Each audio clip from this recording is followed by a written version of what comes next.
OBC आरक्षण में विसंगति के संदर्भ में आज हम लोग बात करना चाहते हैं। ये मुद्दा क्या है, हमारा सफर क्या रहा इस आंदोलन का, आज क्या स्थिति और भविष्य में हम लोग किस दिशा में आगे बढ़ेंगे।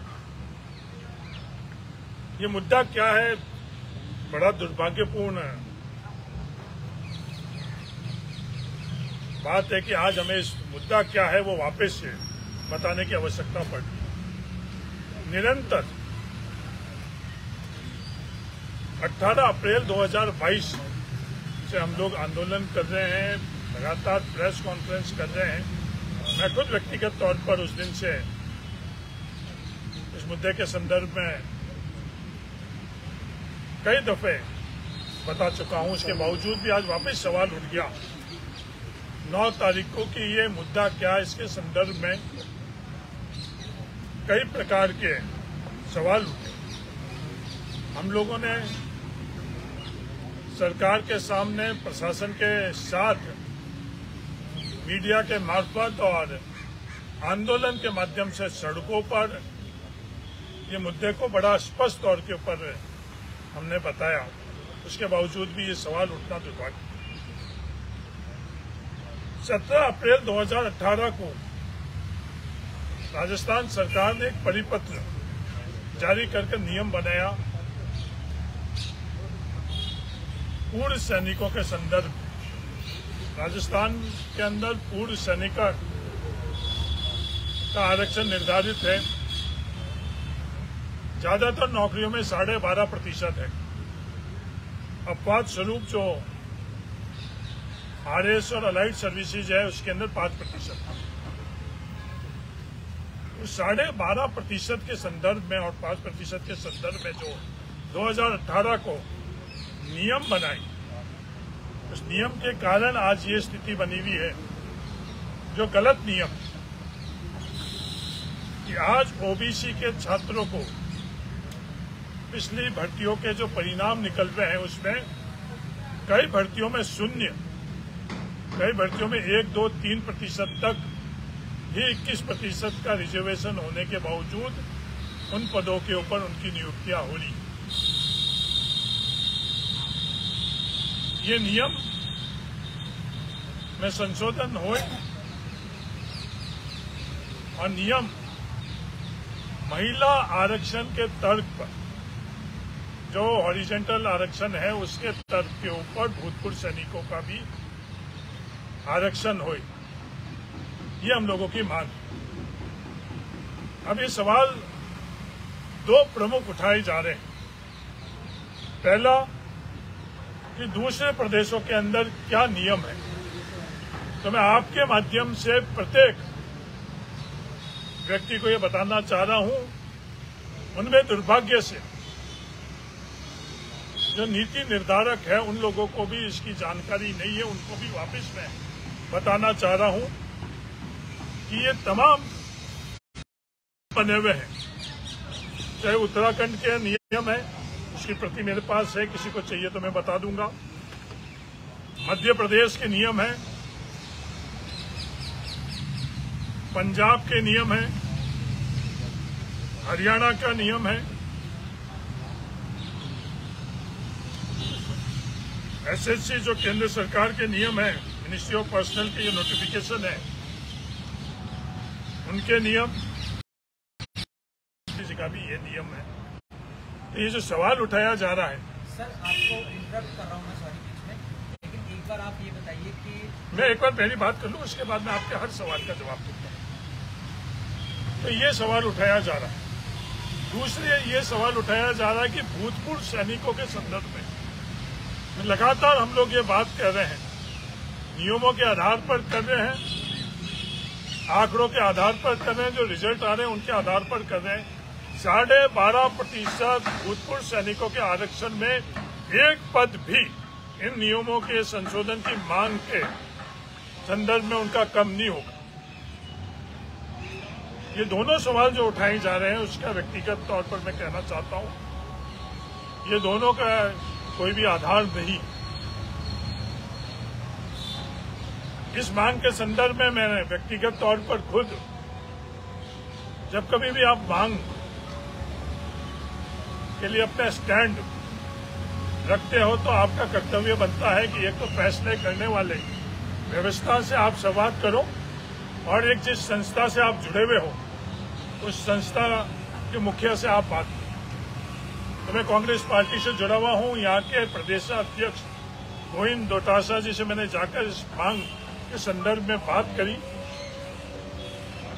उनके जो भी डाउट्स थे वो नियमों और तर्कों के आधार पर मैंने वो बात उनको पूरी करी और उनसे सहमति ली कि कोई भी डाउट हो तो आप मुझे बताओ, नहीं तो आप सहमत हो या असहमत। राजस्थान के मुख्यमंत्री अशोक गहलोत जी, जिनके पास डीओपी विभाग भी है, मैं उनके पास लगातार इस मांग के संदर्भ में व्यक्तिगत तौर पर और आरक्षण संघर्ष समिति के साथ भी जाकर मैंने ये बात की। एक दफे नहीं, आज मैं जब आपसे बात कर रहा हूं उससे पहले कम से कम 10 दफे मैंने बात की। नियम लेकर गया मैं, पहले तो मांग लेकर गया, मांग के बाद में उस मांग के संदर्भ में जो नियम थे वो सब नियम लेकर गया और मैंने उनसे लगातार मांग करने के बाद में जब उनकी खुद की सहमति थी कि ये मांग आपकी जायज है, वो मांग जायज होने के बावजूद भी वो फैसला नहीं हो रहा, ऐसा हमें आरक्षण संघर्ष समिति और मुझे व्यक्तिगत तौर पर महसूस हुआ। तो लोकतंत्र के अंदर दूसरा क्या माध्यम है? या तो मीडिया और सोशल मीडिया के माध्यम से हम लोग ये बात लोगों तक पहुंचाएं। आज भी जब मैं आपसे बात कर रहा हूं, ओबीसी वर्ग के लोगों को भी इस मुद्दे के संदर्भ में पूर्ण जानकारी नहीं है, ऐसा मुझे महसूस हो रहा है। तो हमने वो मुद्दा मीडिया और सोशल मीडिया के माध्यम से भी लोगों के बीच में लेकर गए और आंदोलन चाहे बाड़मेर हो, सूरतगढ़ हो, नागौर हो और शहीद स्मारक है, उसमें आंदोलन के माध्यम से सरकार के पास वो बात पहुंची। 4-5 दफे उससे पहले मुख्यमंत्री जी से भी मेरे इस बारे में बात हुई और उनकी खुद की सैद्धांतिक सहमति, ये मांग आपकी जायज। मैंने जब नियम और ये सब उनको बताई, उसके बाद में शहीद स्मारक पर जिस दिन हमारा ये आंदोलन था उस दिन हमारे को वहां बुलाया गया। उससे पहले मेरी कोई भी वार्ता नहीं हुई। व्यक्तिगत तौर पर मैं बड़ा पारदर्शी व्यक्ति हूं कि जो भी बात है वो बड़ी ईमानदारी और स्पष्ट तौर के ऊपर करें। तो उस दिन हम लोग सीएमओ में गए थे, आरक्षण संघर्ष समिति और सीएमओ के अंदर प्रशासनिक अधिकारी और प्रदेशाध्यक्ष गोविंद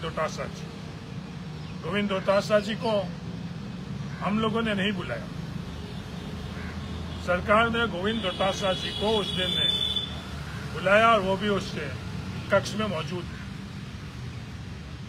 और जब ये वार्ता हुई, उससे पहले भी वार्ता आरक्षण संघर्ष समिति की हुई, उसमें सिर्फ प्रशासनिक अधिकारी थे जिन्होंने जो भी सवाल किए उनके हर डाउट को हमने क्लियर किया, नियम बताए हमने और जो दूसरी चीज का व्यवस्था वो बताई, डीओपी सीएमओ के अधिकारी उनसे। और फिर अगले दफे हमने जब यह शहीद स्मारक पर आंदोलन था उस दिन हम लोगों की वार्ता हुई। हम लोगों ने ये मांग नहीं रखी कि 48 घंटों के अंदर आप लोग प्रशासनिक स्वीकृति का आदेश दें। मैंने आप लोगों के माध्यम से 29 तारीख को जब कॉन्फ्रेंस की थी, एक दिन पूर्व शहीद स्मारक, मैंने बड़े स्पष्ट तौर पर इसकी क्या प्रक्रिया रहेगी वो प्रक्रिया मैंने आपको बताई। आपके माध्यम से राजस्थान और पूरी दुनिया में जहां भी इससे जुड़े हुए लोग रुचि रखते हैं उनको बताई कि सबसे पहले प्रशासनिक आदेश स्वीकृति का मुख्यमंत्री जी देंगे, एडमिनिस्ट्रेटिव अप्रूवल। उसके बाद में तीनों विभाग आरपीएससी, लॉ और डीओपी, इन तीनों विभाग से अप्रूवल होगी और उसके बाद में कैबिनेट में आएगी। हमने 30 तारीख के आंदोलन के दिन भी बड़ी स्पष्ट और ईमानदारी से ये बात की कि हमें सरकार ने 48 घंटे के अंदर प्रशासनिक आदेश अप्रूवल के देगी, ये बात रखी है और आगे की प्रक्रिया वो जल्दी ही पूर्ण कर और आदेश में तब्दीली करेगी। उस दिन भी हमने कोई उनके सामने समय सीमा आगे की तय नहीं करी कि आगे की समय सीमा क्या रहेगी। जो बात हम लोगों से उस दिन हुई, उस बातों के अनुसार ही उन्होंने 48 घंटे के अंदर एडमिनिस्ट्रेटिव अप्रूवल मुख्यमंत्री जी के खुद ने की। जब कोई एडमिनिस्ट्रेटिव अप्रूवल करता है कोई भी संस्था में बैठा हुआ व्यक्ति, तो उसकी नैतिक जिम्मेवारी बनती है कि उसको वो ऑन करे, वो सभी नियम और प्रक्रियाओं वो जानता है और उसके बाद में वो सहमत होता है जब ये एडमिनिस्ट्रेटिव अप्रूवल करते हैं। हमको भी विश्वास था कि जब मुख्यमंत्री जी ने खुद ने प्रशासनिक अप्रूवल दी है, एडमिनिस्ट्रेटिव अप्रूवल दी है, तो जल्दी इसके संदर्भ में फैसला होगा। क्योंकि डीओपी भी उनके अंतर्गत ही आने वाला डिपार्टमेंट है, आरपीएससी भी, वो तीनों विभाग से जब कंसेंट आई, एक सप्ताह के भीतर उन तीनों विभाग से कंसेंट आई। तीनों विभाग से कंसेंट आने के बाद में काफी सवाल उठाए गए, विवाद भी हुए कि वो 48 घंटों के फैसलों में, जिसमें हमने 48 घंटे के फैसलों का उस आंदोलन के दिन भी हमने कोई बात नहीं करी। हमने उस दिन भी ये बात की कि एडमिनिस्ट्रेटिव अप्रूवल 48 घंटों के अंदर होगा। विवाद भी करने वालों ने विवाद भी करे और जिन्होंने करवाने चाहिए विवाद भी करवाई, आरोप भी लगे, पर हम लोगों ने सब उसको सहन किया लगातार 1 महीने तक। उस दरमियान में व्यक्तिगत तौर पर मुख्यमंत्री जी से मैं निरंतर, जब भी मुझे मौका मिला, मैंने उनसे व्यक्तिगत बात करी। जयपुर में व्यक्तिगत तौर पर मिलकर और सिंगल एजेंडा, मैं वापस दोहरा रहा हूं, मैं सिंगल एजेंडा, इकलौते मुद्दे पर मैंने उनसे बात करी कि साहब ये अप्रूवल हो गया है और कैबिनेट कब करूं। मैंने जयपुर में बात करी, उसके बाद दिल्ली के अंदर खड़गे जी जिस दिन पद ग्रहण कर रहे थे, मैं खुद स्वयं जोधपुर हाउस जाकर और उनसे मैंने ये बात करी और निवेदन किया, पर कैबिनेट की तिथि तय नहीं हुई।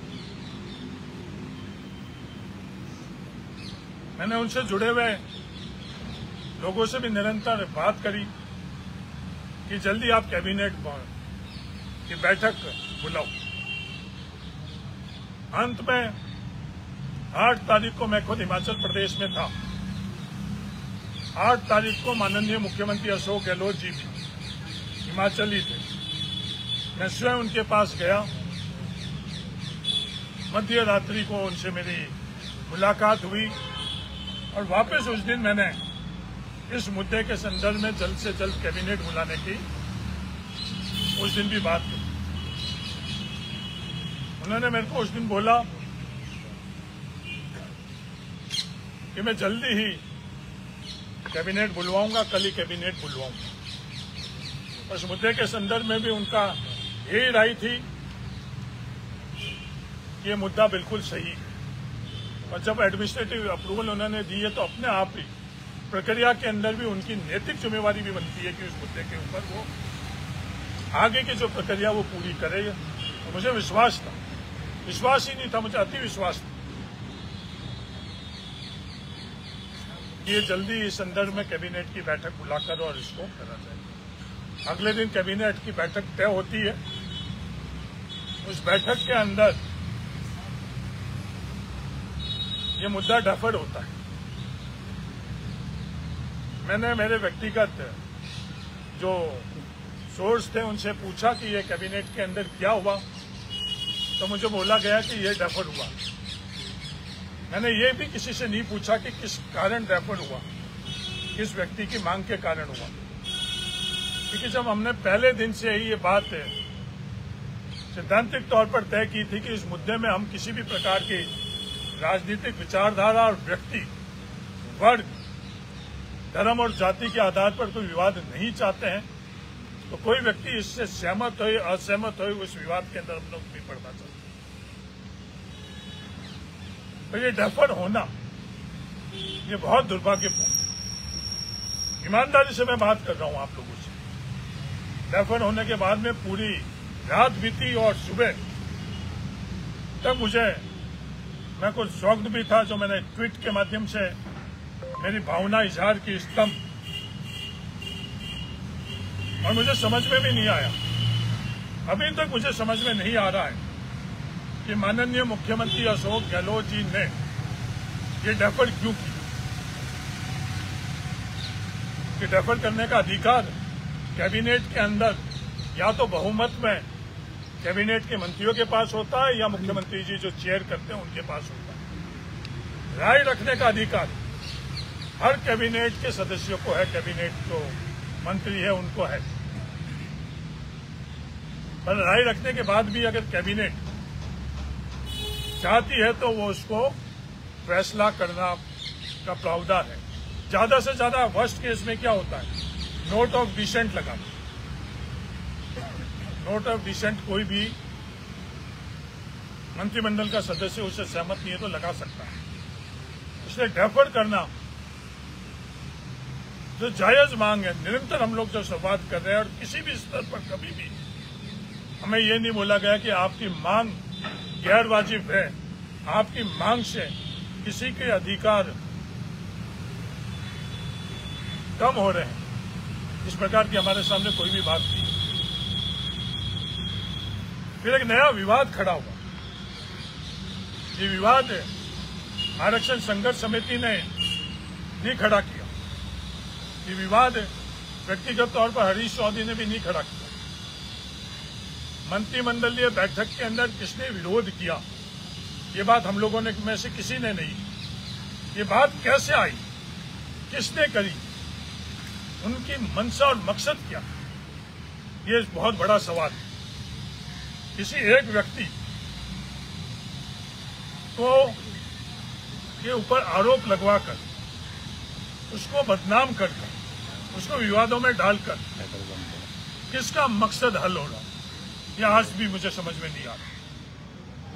मैं स्पष्ट तौर पर कहना चाहता हूं, प्रताप सिंह जी खाचरियावास, जब मैं इस मुद्दे के संदर्भ में मैं स्पष्ट तौर पर कह चुका हूं कि मैं किसी विचारधारा, पार्टी, व्यक्ति, धर्म, जाति, कोई भी हम लोग इसमें आधार नहीं रखते। मैंने स्वयं फोन कर जैसे ही जयपुर आया, मैं आरक्षण संघर्ष समिति से हमने चर्चा करी कि आज ये स्थिति बनी हुई है, मैं आगे क्या करना चाहिए। मेरी जिम्मेवारी थी, मैं जिस संगठन में हूं, उस संगठन के मुखिया गोविंद डोटासरा जी के उनके स्वयं घर जाकर मैंने पूरी बात, घटनाक्रम बताया और मैंने खुद प्रताप सिंह खाचरियावास जी से चलाकर फोन पर बात की। ये मुद्दा क्या है, कोई भी इसके संदर्भ में आपको कोई बात पूछनी है तो मैं उसका जवाब दूंगा। होना तो क्या चाहिए, एक नई परंपरा शुरू हो गई। 10 तारीख को राजस्थान के अंदर एक नई परंपरा की शुरुआत होगी। मुझे बड़ा दुख है इस परंपरा की, कि अगर आपको फैसला करवाना है तो उस फैसले के संदर्भ में जो बैठे हैं उनके हर व्यक्ति के पास जाकर अपनी बात आपको समझाकर, सहमत कराकर आप फैसला करना। होना क्या चाहिए, संगठन के तौर पर जब मुखिया प्रदेश कांग्रेस कमेटी के अध्यक्ष हम बात करके उनको सहमत कराते हैं और सरकार के तौर पर मुख्यमंत्री जी को सहमत कराते हैं, तो यही आज तक की परंपरा रही है कि वो उनसे जुड़े हुए लोगों को वो इस संदर्भ में संवाद कर और सहमत करवाई। पर यह परंपरा टूटी है 10 तारीख। एक नई परंपरा की शुरुआत हुई। जो उस परंपरा की शुरुआत हुई उसके अंदर भी हमको संघर्ष समिति की और व्यक्तिगत तौर पर हरीश चौधरी तो जो भी प्रयास करने पड़ेंगे हम लोग करेंगे। ये शुरुआत गोविंद डोटासरा जी के पास जाकर मैंने करी है। पूर्व प्रदेश अध्यक्ष तमामों के पास में खुद व्यक्तिगत तौर पर अगर जयपुर में मौजूद है, उनके सब के पास में जाकर उस संदर्भ में बात समझाऊंगा। मंत्रिमंडल के प्रत्येक सदस्य जो जयपुर में है तो व्यक्तिगत तौर पर जाकर, और जो जयपुर से बाहर है उनको फोन पर हम लोग तमाम लोगों को समझाएंगे, क्योंकि एक नई परंपरा की शुरुआत हो गई। उस परंपरा की शुरुआत का भी हम लोग अनुसरण करेंगे, क्योंकि हमारी मांग और इकलौती मांग हमारी क्या है आज हमारी संघर्ष समिति की इकलौती मांग है कि जल्द से जल्द कैबिनेट बुलाई जाए और जो एजेंडा रखा गया उसके संदर्भ में फैसला लिया जाए। इसके अलावा हमारी दूसरी और कोई मांग नहीं। भविष्य के अंदर हम लोग आज की स्थिति भी मैंने बता दी और भविष्य के अंदर हम लोग हर कैबिनेट के मंत्री के पास जाएंगे और जो बताना कैबिनेट के अंदर नियम और परंपराओं में उस विभाग की जिम्मेवारी बनती,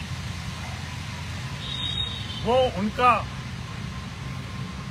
रोल जो था वो उनको बताकर सहमत कराने में विफल रहे। वो रोल भी हम लोग अगर वो चाहते हैं तो वो भी एक प्रत्येक कैबिनेट के सदस्यों के पास जाकर हम लोग बताएंगे। किसी का नुकसान नहीं हो रहा है इसमें। ये जो भ्रांतियां फैलाई जा रही, हमारे किसी के साथ संघर्ष नहीं, कोई विवाद नहीं है, वो भी हम लोग आने वाले समय के अंदर हम लोग करेंगे। अगर इसमें हम लोग असफल रहे तो अंत के अंदर हमारे पास कोई भी जरिया नहीं। ये आंदोलन हम लोगों के बीच में और सड़कों पर लेकर जाएंगे। हमारे को यही सिखाया गया है, अगर आप सही हो तो डरो नहीं। हम आरक्षण संघर्ष समिति से जुड़े हुए हर व्यक्ति ये मानता है कि हम सही है, इसलिए हम डरेंगे नहीं। अपनी जायज मांग सही तरीके से हम लोग पहला कदम कैबिनेट के तमाम सदस्यों से हम लोग वार्ता करेंगे, उनको समझाएंगे। संगठन के अंदर मैं जुड़ा हुआ हूं तो मैं व्यक्तिगत तौर पर प्रदेशाध्यक्ष से मिल चुका हूं। पूर्व प्रदेशाध्यक्ष सबसे मैं मिलकर ये बात करूंगा और ये जल्दी हम लोग फैसला करवाएंगे। ये फैसला जायज है, इसलिए फैसला जल्दी होना चाहिए। 1.5 लाख भर्तियां राजस्थान के अंदर हो रही है। इस नियम से हजारों छात्रों के भविष्य से खिलवाड़ हो रहा है। हम मौन होकर और देरी करवाकर उनके साथ धोखा नहीं कर सकते। कई मेरे मित्र ये भी बात कह रहे हैं, अच्छा आपको चिंता किस बात की है? मुख्यमंत्री जी खुद इस वर्ग से आते हैं तो आपको न्याय मिलेगा, इतना तो आप विश्वास रखो। जो उनसे सहमत नहीं लोग हैं, चाहे वो प्रशासनिक अधिकारी है, कि साहब ये एक पारंपरिक तरीका है कि कोई भी मांग है वो धीमे धीमे डाई डाउन हो जाती है। मैं मारवाड़ से आता हूं। हमारे मारवाड़ के अंदर सबसे बड़ी त्रासदी मेहरानगढ़ दुख्यांती हुआ। आजाद भारत के अंदर उससे बड़ी कोई भी हादसा नहीं हुआ।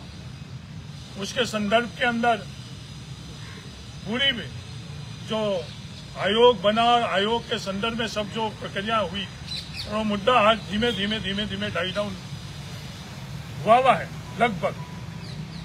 तो मैं उन लोगों को कहना चाहता हूं, ये ओबीसी की विसंगतियों का मुद्दा डाई डाउन नहीं होगा, चाहे हम खुद व्यक्तिगत तौर पर हरीश चौधरी खुद विलुप्त हो जाए, तो ये मुद्दा डाई डाउन नहीं होगा।